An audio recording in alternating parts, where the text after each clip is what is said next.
Hello, everyone. I'm Erica Desjardins, and I am a volunteer coordinator here with GTRLC. Volunteers are so important for our organization. Not only do they extend our capacity enormously, but they are fantastic ambassadors to the public on our behalf, and they bring a lot of passion to the work that they do. So thank you so much for your interest in our volunteer program. This presentation is going to cover the myriad of impacts that volunteers had over 2021. So thank you again for tuning in, and please enjoy the presentation. So thank you so much, everybody, for electing to be here today. We're really happy to see you guys here. 2021 was an amazing, I would say, a landmark year for the volunteer program, and I'm really excited to share all of these stats with you all. So I'll be giving a review of a document that I prepared for the board, volunteer board, on volunteer impacts for 2021. And I also presented all this data to the Conservancy staff at the end of last year, so that they could all see the tremendous value that our volunteers have as well. But basically, we're going to be going through different areas of volunteer work and also by property, and reporting and covering everything that you all were able to get done. So I'll also do my best to address some of the fun pictures that are in here. So in this first slide on the left is at Eden Hill Woodlands in Benzie County. We were pulling some garlic mustards. You can see those garbage bags are full of garlic mustard. In the middle, we have the amazing Paula Driesen pulling invasives at Arcadia Dunes. And then on the right, we have, I think this was the last day of trail building at Mount Minnie. And you can see we're finishing the trail and we're kind of putting in the sign that's behind us. So there's a lot of nice pictures in here of the volunteers and the work we were doing last year. Like John said, please feel free to unmute if you have any questions or want to interject something, or you can type questions in the chat and John will be monitoring that as well. So now we'll move on to the next slide. And so we have just a little bit on the data and how I crunched all these numbers. So some of the data in this report, like specifically acres of land treated for invasive species, is based on estimates. As a lot of you may know, it's difficult to know how many acres you've treated for invasive species. You're walking around a much larger area and you're spot treating.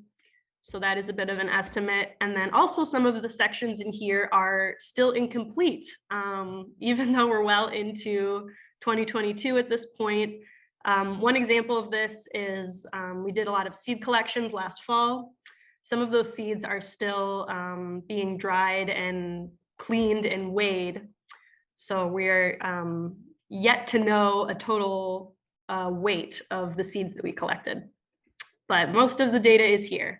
This picture is at Maple Bay when we were building the Magliochetti Trail, which is a really beautiful new trail that we made last year. And next slide, please. All right, so here we have some overall quantitative metrics. So in the year of 2021, we had 305 unique volunteers total, individual volunteers. And we had over 2,000 volunteer occurrences or outings. So that is made up of those 305 unique volunteers. How many times did those folks come out to events? And we have, let's see, it's an average of around 76 hours a week, over 4,000 hours total. So this is actually could be equated almost to 2 full-time staff positions. And the yearly value was over $100,000. So I calculated this from the federal rate for volunteer time. And yeah, over $100,000 of value that our volunteers were able to provide for us last year. So this is just the overall recap, but let's get into some specific programs. So next slide. So first we have trail building. In 2021, we built more trails than ever before at the Conservancy. The recreational trails on our preserves are our #1 way to engage with the public, to show them the value of protecting this land. So it's so important that our trails are expertly designed and built and maintained. And with the help of over 100 volunteers, in 2021 alone, we built almost 8 miles of trails. We worked on 5 different properties across the service region. And volunteers donated over 700 hours of their time to help us with this work building trails. The trails are really excellent, and they really direct the impact of public use on properties. So providing, a really great experience for people when they come and visit. And so this top right photo here is a group at Lower Woodcock Lake, kind of walking back to the parking lot after doing some trail building there. And then in the bottom, we have, I think, our first day of working on the trail at Embayment Lakes. So you can see everyone's excited and working close together. And we'll move on to the next slide. Do that. If you've built trail, you know how much of an accomplishment building almost 8 miles of trail in a year really is. Really outstanding, and we blew previous years out of the water in terms of the miles of trail built. Yeah, and it's also worth mentioning that the majority of that was a hand-built trail. So, that does take a lot of time and effort to get right. So it's a big deal.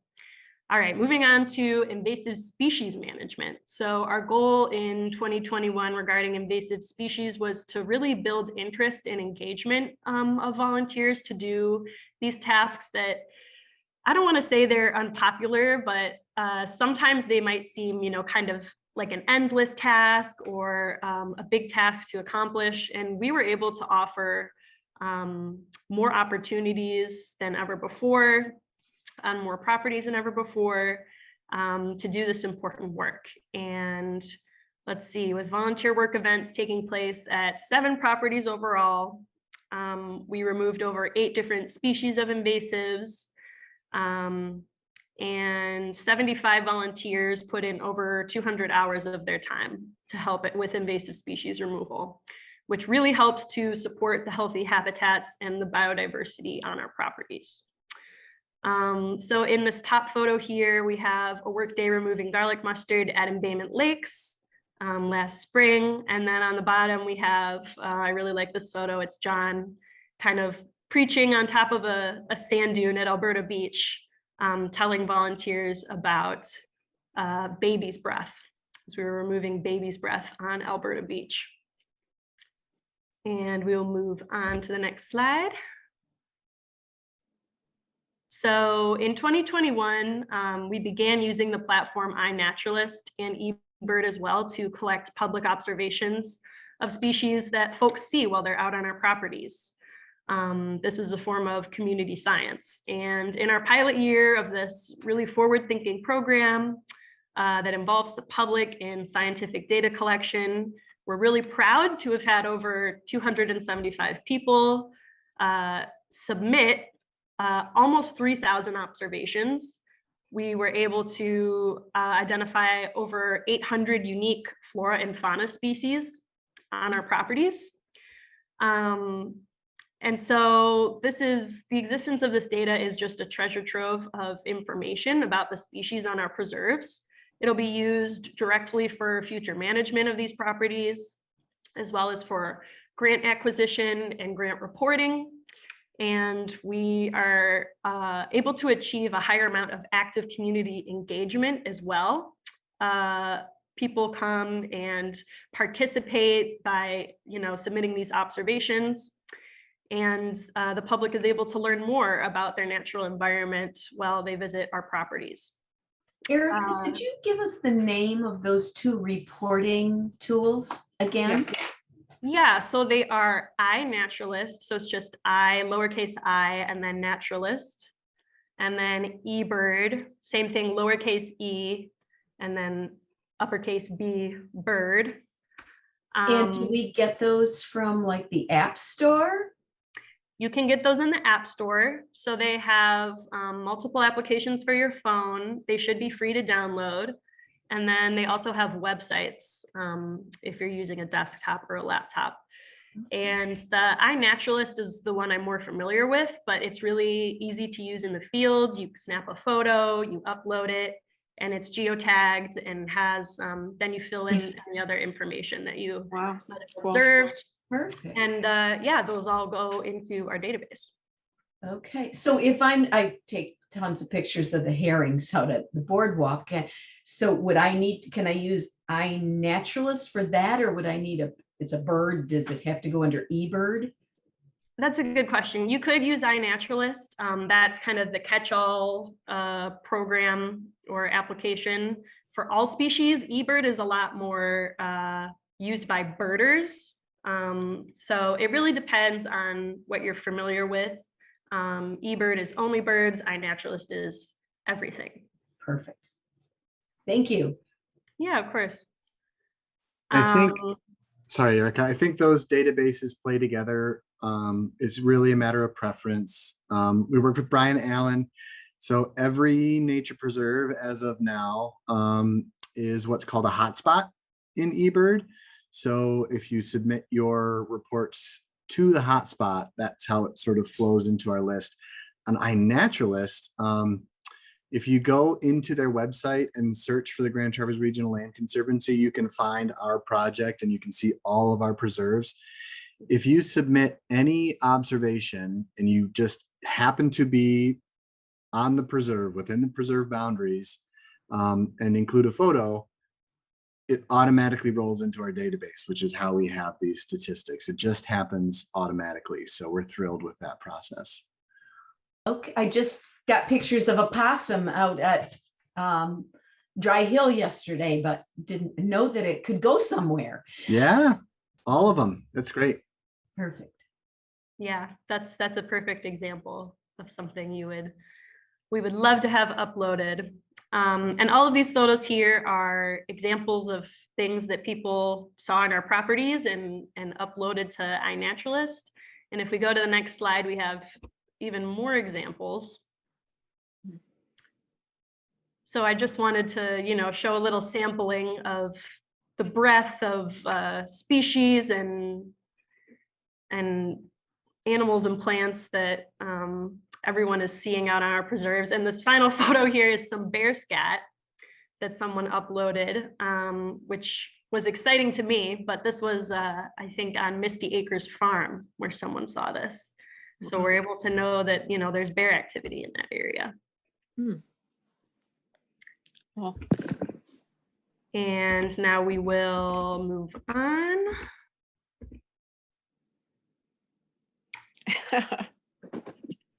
So this is preserve stewardship. So the ongoing and year-round nature of our preserve stewardship role that volunteers take on is a really driving force for priority setting and stewardship on our properties. Volunteers are getting out, they're taking an account of how the property is doing, and then they're sending us information about it. And this system that's in place really ensures that any management issues on our preserves are taken care of within 2 weeks. But usually these issues are resolved a lot faster than that, like within a few days, which is fantastic.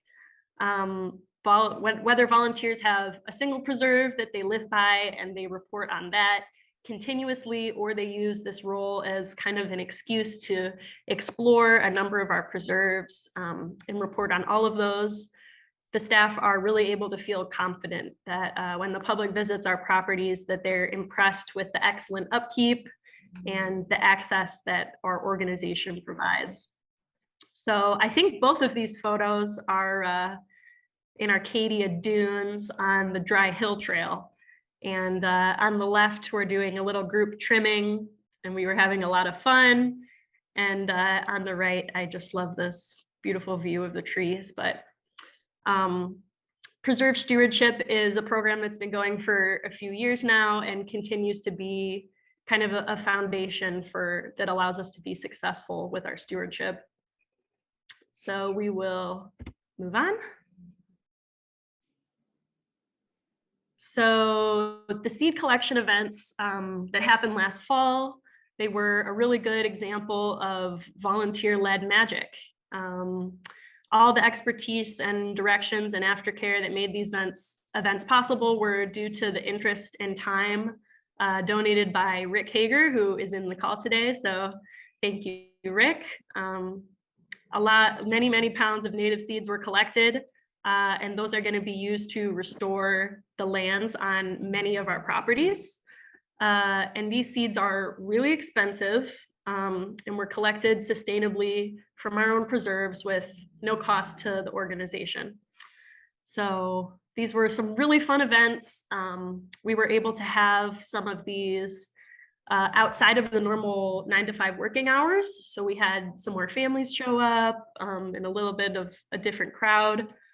We collected milkweed and goldenrod seeds at the Mitchell Creek Meadow property, which is where the future conservation center is going to be, which is where these photos are from. This is at Mitchell Creek Meadows. And these are some milkweed seeds that are in the bottom right corner. And we also did a seed collection at Arcadia Grasslands, where we collected 3 different species of grasses. So we're still cleaning, drying, and weighing these seeds. So the total pounds aren't known yet, but it's safe to say that they are going to be worth well over $1,000 of native seeds. This is a great time. I like to highlight, you know, the numbers, the pure numbers themselves are impressive. I'm impressed by the work that you all accomplished on our behalf. But it doesn't tell the full picture. None of them really do, you know. Even our volunteer hours and service, you know, is so much more valuable than just that monetary value. You know, you are our ambassadors in your community, and you do so much more. And this is a real concrete example. So if you were to buy these seeds on the market, sure, it'd definitely be well over $1,000 to buy them. But often they're either from downstate or even out of state. You know, if we're fortunate, we can pay that much to get some from the Great Lakes region. And the value, you know, Rick could talk much more intelligently than I can, but the value of having local genotypes. So, you know, these milkweed seeds, these goldenrod seeds have proven themselves to be successful in exactly this northern Michigan habitat and environment. And so you typically expect a much higher success rate when you're seeding these. So these numbers are impressive, but the real value of the work you all do goes much further beyond that. Yeah, and John, are we also exchanging some of these seeds through Project Wingspan as well? Yeah, we have a few things in the works and in motion. So there's a couple of seed sharing collaborations going on. And so, you know, here at Mitchell Creek Meadows, we have a ton of common milkweed seeds, and we can share a portion of those to some of our partners, and in return, get a variety of species back that support. That project in particular gives you seeds that support monarch butterflies and rusty patch bumblebees. But we also have some other, you know, seed collaborations and partnerships going with other land conservancies across northern Michigan and Camp Grayling. So more to come on that. But yeah, by collecting what we have, we can get what we need, basically. Thank you. All right, we'll move on to the next slide. So tree planting is one of those other activities that we try to do every year. Last year, we were able to have several of these in the spring, and we put over 1,600 trees in the ground. We did this at 4 different properties, and we planted these saplings in order to restore degraded areas, protect from erosion, improve species diversity, and protect from encroaching invasive species as well. And we're also going to be doing a few of these this year during Earth Week in April. So that is something to look forward to. We planted over 12 species, and yeah, we worked at Maplehurst, at Timbers Recreation Area, at Upper Manistee Headwaters, and also at Misty Acres. So we kind of got a good regional spread for this kind of work. And this is just a no-brainer to put trees in the ground. It just makes sense for us. All right, next slide, please. So another thing that we have going on is the garden at Maple Bay. So located at Maple Bay Farm, our volunteer garden has been slowly building momentum for some years now. And the garden itself is nestled between the barn and the road, if you're familiar with that property, and it's a prime location for visiting guests to see it. So the garden did really well last year. We had about 14 volunteer gardeners that were working to maintain plots throughout the growing season. And in total, these gardeners donated over 1,000 pounds of produce to food rescue. So although it's not mandatory, a lot of the gardeners ended up donating most of their produce that they grew, which is amazing. And this project in particular is just a great hands-on way to engage the community. It serves kind of a literal purpose of making food, but also a demonstrative purpose. And whether folks are, involved to the extent where they take ownership of plots and they're every day taking care of them, or they're just visiting. We had a school field trip out there last year, and we have done that in the past as well. And just learning a little bit about gardening, it's just a great way to demonstrate what some local gardeners can do and to teach the community a little bit about growing food. And we'll move on to the next slide. So the gratitude gatherings are held for the purpose of getting as many people as possible to help with writing and mailing handwritten thank you notes to the Conservancy's donors. So the past few years, these may not have been gatherings per se. They might have been a gathering of one during the pandemic, but volunteers were still putting in a lot of hours, writing really nice, heartfelt thank you letters. And it's a big help to our fund development team. It helps us maintain connections with donors, and everybody loves to get a handwritten note. So last year we had about 16 volunteers who were involved with writing these notes, and they wrote over 600 notes. So that's a lot of writing notes by hand. And I think if we go to the next slide. Yeah, and I can just share, these are really, if you're considering these, I know we've got Tom Vanette on the line, who's a prolific note writer for us, but I like to participate in these every season because spending some time myself on gratitude for others who are choosing to support a cause that, that I really care about, does wonders for me and my mental health. And, we've learned that everybody across the board appreciates these. And we actually did an anecdotal study a few years ago, and where we measured the amount of donor retention and the amount that people then donated after their first donation, after receiving a thank you note and after not receiving a thank you note. And the handwritten thank you note makes a very concrete, real difference in terms of the number of people who choose to support our organization again. So spiritual, tangible, monetary benefits abound. Thank you. All right, so this is just a thank you slide here. Last year was such a great year for the program. We had so much engagement. We got done so much work, and you all now are experts on that. So if anyone asks you, you should give them a full rundown. But really, all of this work could not have happened without all of our volunteers coming out in the summer pretty much every day, and donating their time. So thank you so much to everyone who I got a chance to work with, and thank you to everyone for the work you do. It was a great year, and I feel really confident about next year, and I hope everyone is excited for what's to come.